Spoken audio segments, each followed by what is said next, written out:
Hello friends, स्वागत है आप सभी का रवि सर रिव्यू वाले में। तो चलिए आज की वीडियो को हम शुरू करते हैं। और आज की वीडियो उत्तराखंड एसएससी के लिए 10+2 और ग्रेजुएट लेवल, जिसमें हम समूह गौ के एग्ज़ाम की बात करेंगे और साथ में कनिष्ठ सहायक, वीडियो, वीपीडीओ, जो भी आपके आने वाले एग्ज़ाम हैं वो सभी एग्ज़ाम की यहाँ पर हम तैयारी कर रहे हैं। आज हम बात करेंगे उत्तराखंड की सामाजिक स्थिति का। यहाँ पर 19वां दिन है हमारा उत्तराखंड के यहाँ पर टॉपिक का, तो जिसमें हम प्रमुख जातियाँ जनजातियाँ पढ़ेंगे, जिसमें हमने जौनसारी और थारू के बारे में हम आज चर्चा करेंगे। इससे पहले हमने उत्तराखंड की पूरा जातियाँ पढ़ ली हैं, जैसे कि कोल, किरात हैं, खस जातियाँ हैं, उनके बारे में हमने सारी डिटेल में चर्चा कर ली है। अगर आपने वो नहीं देखी हैं क्लासेस अभी तक, तो आप उनको देख लीजिएगा, डिस्क्रिप्शन में उनका लिंक मिल जाएगा आपको। इसके अलावा आप यहाँ पर इसकी पीडीएफ टेलीग्राम चैनल से ज्वाइन करके ले सकते हैं, वहाँ पर आपको इसकी पीडीएफ मिल जाएगी। और यहाँ पर आपने और भी चीज़ें हैं जो कि इस चैनल के माध्यम से आपको उत्तराखंड के एग्ज़ाम में, आने वाले एग्ज़ाम में हेल्प मिलेगी। जैसे कि आपको स्टैटिक जीके के क्वेश्चन देखने को मिलेंगे यहाँ पर 1000 प्लस प्रीवियस ईयर क्वेश्चन, यहाँ पर 1000 प्लस जो क्वेश्चन है वो सीरीज़ चल रही है यहाँ पर। और साथ में भारत का इतिहास, जिसमें हमने कवर कर लिया है कुछ चीज़ें। और उसके बाद यहाँ पर उत्तराखंड के प्रीवियस ईयर क्वेश्चन, जो कि 1000 प्लस क्वेश्चन यहाँ पर डिस्कस हम कर रहे हैं। और साथ में लास्ट वाली जो प्लेलिस्ट है उसके अकॉर्डिंग आप देखेंगे तो जो आपका सिलेबस है 10+2 और ग्रेजुएट लेवल का, वो सिलेबस को हम कवर कर रहे हैं। तो चलिए आज हम शुरू करते हैं उत्तराखंड की अनुसूचित जनजातियों के बारे में। तो यहाँ पर मुख्यतः 4 प्रकार की अनुसूचित जनजातियाँ पाई जाती हैं, जैसे कि जौनसारी, थारू, बोक्सा, राजी और भोटिया। इनमें भी हम आज बात करेंगे जौनसारी की, उसके बाद हम एक एक करके सारी जनजातियों को देखेंगे। तो चलिए जौनसारी को बारे में देख लेते हैं।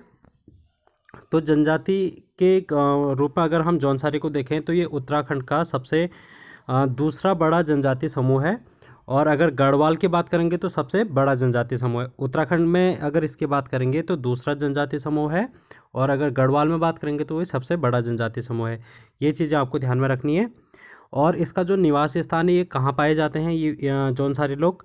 आपने देहरादून का इलाका सुना होगा, जौनसार बाबर क्षेत्र। वहाँ पर आपने कालसी, चक्राता और त्यूनी, ये जो तहसीलें हैं देहरादून की, वहाँ पर ये सर्वाधिक मात्रा में पाए जाते हैं। और साथ में लाखा मंडल और टिहरी के कुछ हिस्से, जैसे कि जौनपुर में ये पाए जाते हैं।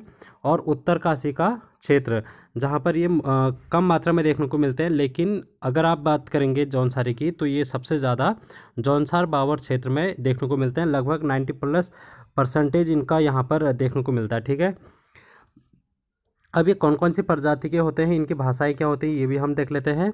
और ये जो भाषा है इनकी, जौनसारी भाषा है सबसे पहले तो।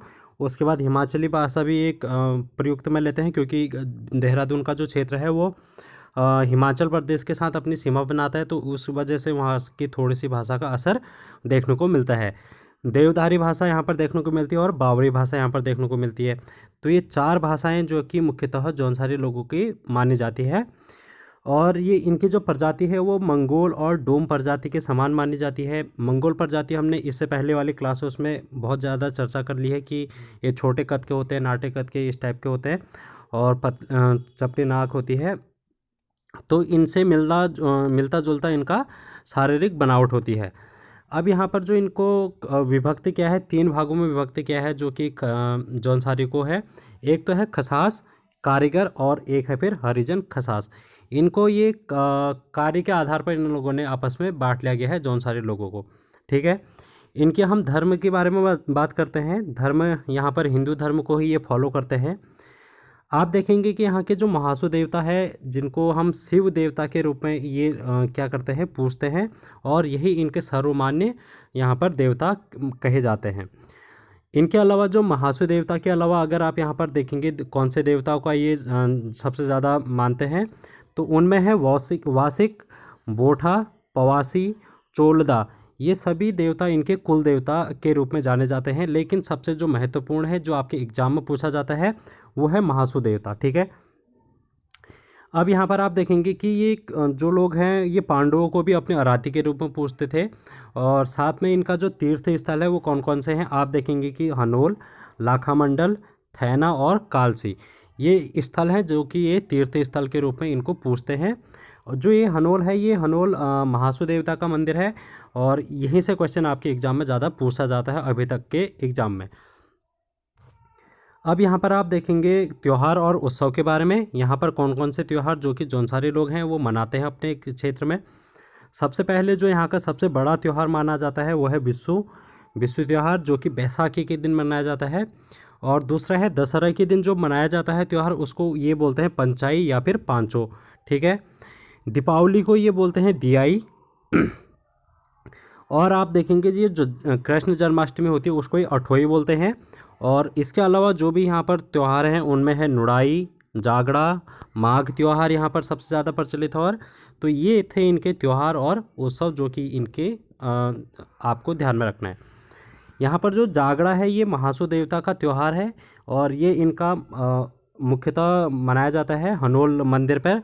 और ऐसा माना जाता है कि जो यहाँ के जो हनोल शिव मंदिर है, शिव भगवान है, इनकी जो मूर्ति है वो टोंस नदी पर ले जाकर उनका स्नान कराया जाता है। आप देखेंगे कि जो देहरादून का इलाका है वहाँ पर टोंस नदी प्रवाहित होती है। हिमाचल और देहरादून के बॉर्डर पर टोंस नदी का प्रवाह होता है। वहीं पर ये लोग क्या करते हैं, जो हनोल मंदिर है शिव का, वहाँ से ये इनकी महासू देवता की मूर्ति को स्नान कराने के लिए वहाँ पर ले जाते हैं ये जागड़ा महोत्सव में, ठीक है। जो ये पंचाई है यहाँ पर, यहाँ की भाषा में इसको पांडव भी कहा जाता है पंचाई को, इसी वजह से हम कह सकते हैं कि ये पांडवों का त्यौहार भी मनाते हैं, ठीक है। जो ये बिस्सू त्यौहार है इसके बारे में देखते हैं। ये बैसाखी के दिन मनाया जाता है और ये 4 दिन का होता है। और जो जौनसार बाबर क्षेत्र है इसका सबसे बड़ा मेला यहाँ पर बिस्सू का लगता है। ये चीज़ आपको ध्यान में रखनी है, जौनसार बाबर का सबसे बड़ा मेला बिस्सू का मेला है, जो कि बैसाखी के दिन अप्रैल माह में लगता है 4 दिन का, ठीक है। जौनसारियों की यहाँ पर समाज के बारे में बात कर लेते हैं। समाज किस तरीके का है यहाँ पर, पितृसत्तात्मक समाज यहाँ पर आपको देखने को मिलेगा। इससे पहले आपने देखा जितने भी यहाँ पर अभी तक जातियाँ हैं, पुरा जातियाँ हैं, उनमें आपको खास तौर से पितृसत्तात्मक प्रजाति ही देखने को मिलेगी, ठीक है। और संयुक्त परिवार प्रथा यहाँ पर प्रचलित थी। और स्टार्टिंग में ऐसा होता था कि यहाँ पर बहुपति पति विवाह प्रचलित था, लेकिन बाद में ये एक पति विवाह पर ही आधारित है। और इनके अलावा यहाँ पर कुछ विवाह प्रचलित हैं जिनको हम बेविकी हो गया, बाजदिया हो गया, बोई दोदिकी हो गया, इस टाइप के विवाह का प्रचलन यहाँ पर सबसे ज़्यादा देखने को मिलता है। उनमें भी बाजदिया सबसे ज़्यादा प्रचलित है।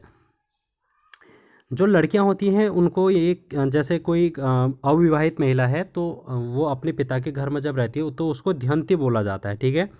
अब जब वो विवाह के बाद अपने पति के घर में जाती हो तो उसको रयांती बोला जाता है। ये क्वेश्चन भी आपके एग्जाम में पूछा जाता है, तो इस चीज़ को आप यहाँ पर से ध्यान में रखेंगे। अब यहाँ पर कुछ महत्वपूर्ण नृत्य और लोकगीतों के बारे में हम देख लेते हैं जो कि जौनसारियों के प्रसिद्ध हैं। जैसे कि हारुल नृत्य है यहाँ का सबसे ज़्यादा प्रचलित।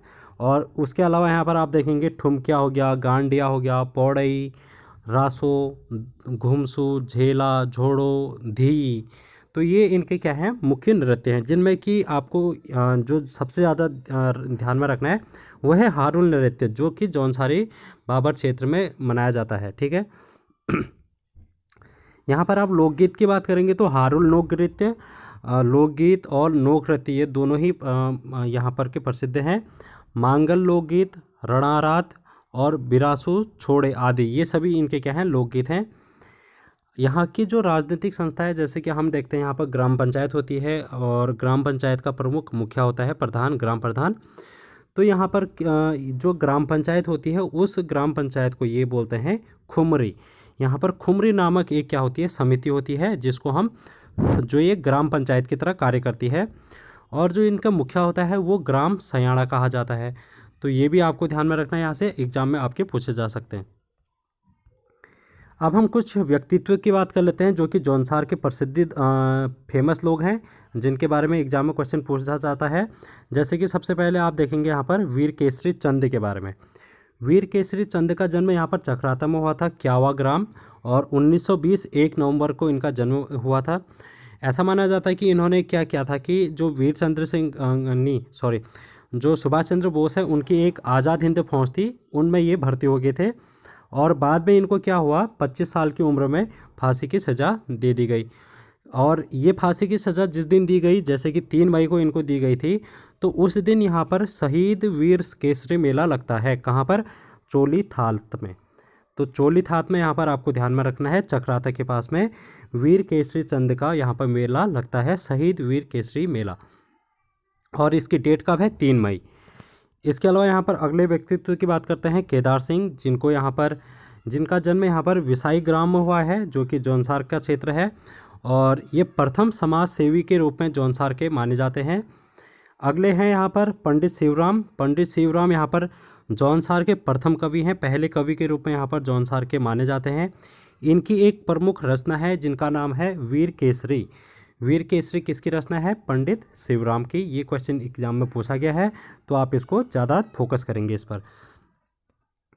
यहाँ पर इसके अलावा कुछ क्वेश्चन देख लेते हैं। तो क्वेश्चन है, फादर ऑफ जौनसार बाबर सम्मान से सम्मानित होने वाले जौनसार क्षेत्र के प्रथम व्यक्ति कौन हैं? तो कौन सा सम्मान यहाँ पर बात कर रहा है, फादर ऑफ जौनसार बाबर। तो फादर ऑफ जौनसार बाबर की बात करेंगे तो भगवान सिंह चौहान। यहाँ पर आप देखेंगे अगला क्वेश्चन, जौनसार में राजनीतिक जागरूकता का जनक किसे कहा जाता है? राजनीतिक जागरूकता या कि यहाँ के जो पहले नेता उभर के आए थे उनको हम कहते हैं गुलाब सिंह। अगला क्वेश्चन यहाँ पर आपको देखने को मिलेगा, जौनसार क्षेत्र के आधुनिक कवि के रूप में किसको जाना जाता है? तो रतन सिंह जौनसारी है, जिनको जौनसार क्षेत्र का आधुनिक कवि के रूप में जाना जाता है। यहाँ पर एक टॉपिक छूट गया था इससे पहले कि यहाँ के जो प्रमुख मेले हैं वो कौन कौन से हैं। एक तो है मझमौड़, एक है जतरी याड़ो मोड़। तो ये जो मोड़ है, मोड़ को ये मेला कहते हैं, ठीक है। यहाँ का अगर आप पूछेंगे, आपसे क्वेश्चन पूछ लिया गया कि ये मोड़ क्या है, तो आप बोलेंगे जौनसार में प्रचलित मेले हैं। तो मेले को यहाँ पर मोड़ नाम से प्रचलित किया गया है। तो इसमें भी पहला है मझमौड़। ये लोग क्या करते हैं, जो नदी तालाब होती हैं वहाँ पर ये कुछ पाउडर का यूज़ करके मछलियों को बेहोश करके उसको लेके आते हैं। तो इस वजह से ये मझमौड़ एक मेला मनाया जाता है। और जो जतरी याड़ो मेला है, ये 24-25 वर्षों में एक बार मनाया जाता है। यहाँ के लोगों के द्वारा अपने हथियारों की, यहाँ पर जो भी इनके उपकरण होते हैं उनका यहाँ पर ये मेले के रूप में उनको प्रदर्शनी करते हैं। तो ये था जौनसार बाबर के मेले। और चीज़ें हम देख लेते हैं, जैसे कि जौनसार का संगीत का जनक किसको कहा जाता है? संगीत के जनक नंदलाल भारती को यहाँ पर संगीत का जनक कहा जाता है जौनसार क्षेत्र के। और इनको जौनसार रत्न से भी सम्मानित किया गया है। किनको? ये है, इनका नाम है नंदलाल भारती। तो ये था जौनसारी के बारे में। अब हम बात करेंगे थारू जनजाति के, जो कि उत्तराखंड की यहाँ पर सबसे महत्वपूर्ण जनजाति है। और ये जो जनजाति है, सबसे बड़ा जनजाति समुदाय इसको माना जाता है उत्तराखंड का। तो इस वजह से आपको ये ध्यान में रखना है कि जो जौनसारी है वो तो सेकंड नंबर का है जनसंख्या की दृष्टि से, और गढ़वाल का सबसे बड़ा है। लेकिन अगर आप थारू जनजाति की बात करेंगे तो ये उत्तराखंड का सबसे बड़ा और कुमाऊं का भी सबसे बड़ा है, ठीक है। इनके निवास स्थान की बात करेंगे तो ये उधम सिंह नगर ज़िले में सबसे ज़्यादा मात्रा में देखने को मिलते हैं। उधम सिंह नगर में भी आप देखेंगे जो खटीमा, किच्छा, नानकमत्ता, सितारगंज वाला इलाका है, यहाँ पर थारू जनजाति प्रचलित मात्रा में देखने को मिलते हैं। ऐसा माना जाता है कि जो हमने किरात वंश पढ़ा था इससे पहले, तो उन्हीं के वंशज ये माने जाते हैं। तो किरात वंशज के ये माने जाते हैं। आपने देखा होगा किरात जो थे वो मंगोल प्रजाति से उनकी शारीरिक वेशभूषा मिलती जुलती थी। इसी वजह से जो थारू जनजाति है, इनकी भी जो शारीरिक ढांचा है वो किरातों से मिलता जुलता है और मंगोल प्रजाति के समान ये माने जाते हैं। इनकी जो भाषा है, जो लैंग्वेज है, इनकी अवधी है, मिश्रित पहाड़ी का ये यूज करते हैं, साथ में नेपाली और भावरी का। क्योंकि यहाँ पर आप देखेंगे जो ये खटीमा, नानकमत्ता, बनबसा वाला इलाका है, और वहाँ से फिर चंपावत शुरू हो जाता है, तो फिर वहाँ पर नेपाल की बॉर्डर है, और इसी वजह से वहाँ का थोड़ा सा प्रभाव यहाँ पर इस भाषा का देखने को मिलता है। अब यहाँ पर इनके आवास देखेंगे तो यहाँ पर आवास में आप एक महत्वपूर्ण चीज़ देखेंगे कि ये नरकुलों का प्रयोग आवास में करते थे, और बाकी जैसे लकड़ी, पत्ते हो गया, इनका यूज़ तो ये सभी लोग करते हैं, लेकिन ये नरकुलों का प्रयोग करते थे। इस वजह से क्वेश्चन पूछ लिया जाता है, कौन सी जनजाति यहाँ पर आवास गृह बनाने के लिए नरकुलों का प्रयोग करती है? तो आप बोलेंगे इसका नाम थारू जनजाति। आई होप इतनी सी बात आपको समझ में आ चुकी होगी। तो यहाँ पर वीडियो को ज़्यादा से ज़्यादा शेयर ज़रूर करना अपने साथियों के साथ अगर आपको पसंद आ रही है, और कमेंट ज़रूर कीजिएगा। कोई भी चीज़ अगर आपको डाउट है, कोई क्वेश्चन आपको समझ में नहीं आ रहा है, कोई टॉपिक आपको समझ में नहीं आ रहा है, तो कमेंट करके ज़रूर बताइएगा। टेलीग्राम पर ज्वाइन कर लीजिएगा, वहाँ पर आप डाउट पूछ सकते हैं। और टेलीग्राम पर एक दो डाउट आए थे कि सर कि सिलेबस टाइम से कंप्लीट होगा या नहीं होगा। तो इसके लिए मैं आपको एक चीज़ बता देता हूँ, जितना टाइम मुझे मिलता है जिसके अकॉर्डिंग मैं आपको यहाँ पर क्लासेस दे रहा हूँ, तो इतना तो आप करेंगे ही करेंगे। उसके अलावा आप अपनी सेल्फ तैयारी भी करेंगे, जो कि आप जैसे अपनी परीक्षा वाणी से आप कर सकते हैं। और जो जीके की लिए आपके पास बुक है, वो लूसेंट की बुक आप फॉलो कीजिएगा, वहाँ से आपकी जनरल नॉलेज स्ट्रांग हो जाएगी। और परीक्षा वाणी को तो आपने 2-3 बार कंप्लीट कर लेना है, तो वहाँ से ज़्यादा आपके क्वेश्चन देखने को मिल सकते हैं। उसके अलावा तो यहाँ पर जितनी भी वीडियो मैं आपको दे रहा हूँ वो आपके लिए सफिशिएंट है। तो यहाँ पर अब हम देखेंगे जो थारू जनजाति है उनके भोजन की बात करेंगे। तो भोजन में ये मछली और चावल का प्रयोग सबसे ज़्यादा करते हैं। इनके जो पेय हैं उनमें मदिरा का सेवन करते हैं, ये तंबाकू का सेवन करते हैं। और एक पेय पदार्थ होता है जिसको ये जाड़ बोलते हैं, ठीक है। ये चावल के द्वारा निर्मित की जाती है जाड़, जो कि थारू जनजाति से संबंधित है। इनका जो समाज है वो कई गोत्रों में बटे थे। इनको हम कुरिया या फिर जाति भी बोलते हैं, जिनमें से आपको देखने को मिलेंगे बड़वायत, बट्ठा, रावत, व्रतिया और महतो या फिर डहैत। तो ये जो है इनके प्रमुख जातियां हैं जो कि थारू जनजाति में प्रचलित है। यहाँ पर आप देखेंगे कि विवाह का जो प्रचलन था वो बदला विवाह यहाँ पर सबसे ज़्यादा देखने को मिलता था। बदला विवाह मतलब जो बहनें होती थी आपस में, इनकी अदला बदली करके इस तरीके से ये विवाह की प्रथा प्रचलित थी, तो जो कि वर्तमान में तो नहीं है लेकिन पहले हुआ करती थी। अभी जो वर्तमान में है 3 टिकथी प्रथा यहाँ पर विवाह की प्रचलित है। यहाँ पर कुछ शब्द हैं जो कि विवाह से संबंधित है, इनकी प्रथाओं से संबंधित है, जो कि आपको एग्जाम में पूछे जा सकते हैं। जैसे पक्की पौड़ी, पक्की पौड़ी का संबंध आपसे पूछ लिया जाएगा कि किस जनजाति से है, तो आप बोलेंगे थारू जनजाति से। अगर यहाँ पर इसको थोड़ा सा टफ बना दिया जाएगा तो आप यहाँ पर जो पक्की पौड़ी है, जब लड़का और लड़की पक्ष की बातें हो जाती हैं, शादी विवाह तय हो जाता है, तो उस चीज़ को ये पक्की पौड़ी बोलते हैं, ठीक है। अब यहाँ पर अगला टर्म है बात कट्ठी।